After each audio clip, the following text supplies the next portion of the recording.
Okay, so today we're going to be talking about how do you add power to your writing.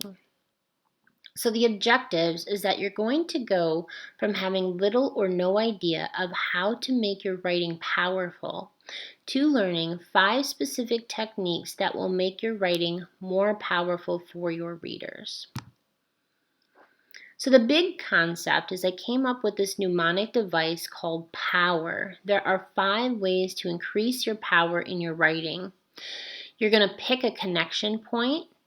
You're going to pick an overall feeling for your writing. You're going to write clearly. You're going to give examples, and you're going to reduce. So now let's get into what all of that means specifically.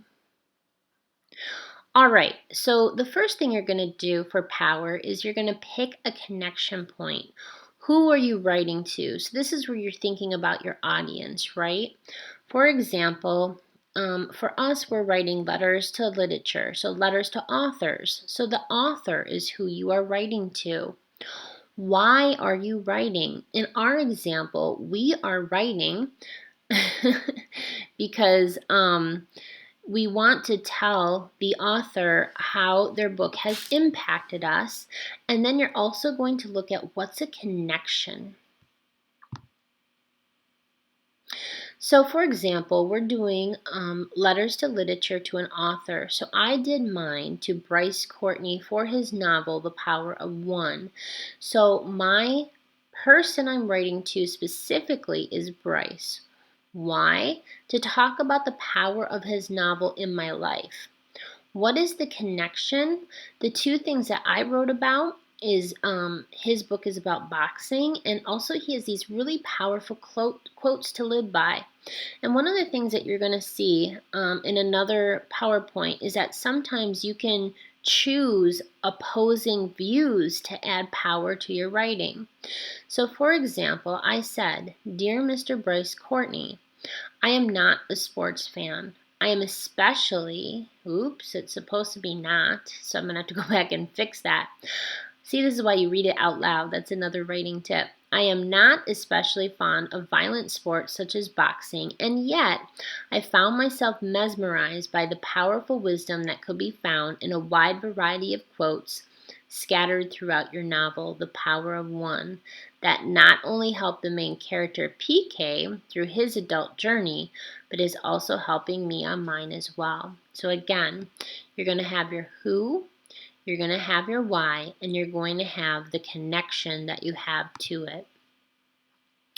Next, what is the overall feeling that you want your reader to experience as they read your work? So that's the next thing you want to think about. Mood is basically a good list to look at. So that's another way that you can add power to your writing. Go use your resources. Find word lists. So skim and scan and say, well, I want my, first of all, I want mine to be positive. So I'm going to look over here. I probably want my tone or my mood maybe to be passionate. I don't know if really sentimental is quite the right word, or thoughtful. Thoughtful is probably the best one. So I want my mood to be thoughtful and kind of like connected, where we're making a connection to and with each other. And then you want to write clearly. This is what I just talked about. See, when I read mine out loud, I found an error. Read your work out loud, first to yourself, then to another. Make corrections along the way as you hear them. And I have another video specifically if you want to look at grammar. That's one way to write clearly, making sure. And then also using those graphic organizers that teachers will provide for you. What are the important points in your writing that you need? And then also, is your writing like grammatically correct so that as a reader reads it, it flows really nicely and it doesn't interfere with comprehension? Give examples. So you can also use quotes, statistics, or moments that have moved you. So, for example, in these letters to literature, I said, in your novel, the whole reason why PK took up boxing was to defend himself from the bullies that kept finding him in life. So here's where I used a quote. On page 100, his boxing teacher told him, small can beat big if you have a plan. I thought this could not only be used in the boxing ring, but also in life in general. Whenever I think I have a huge problem before me, I will say to myself, small can be big if you have a plan. And then I'll make a plan to overcome the huge obstacle in front of me. So again, this is where you can kind of use a quote. And I used a quote that the author used himself. All right, so the next one is reduce or expand. As a writing teacher, I see two problems. Either I see really gifted writers going on and on and on, and there is an art to reducing, or what I like to call pruning your work. Or sometimes with lower writers or writers who don't have as much experience, they have trouble expanding their thoughts. So in both cases, keep it to the point. Give yourself just a little brief summary before inserting your topic sentence. Who wanted what? Oops, not want. See, this is where Mrs. Engel needs to go take her own advice. Who wanted what, so but then?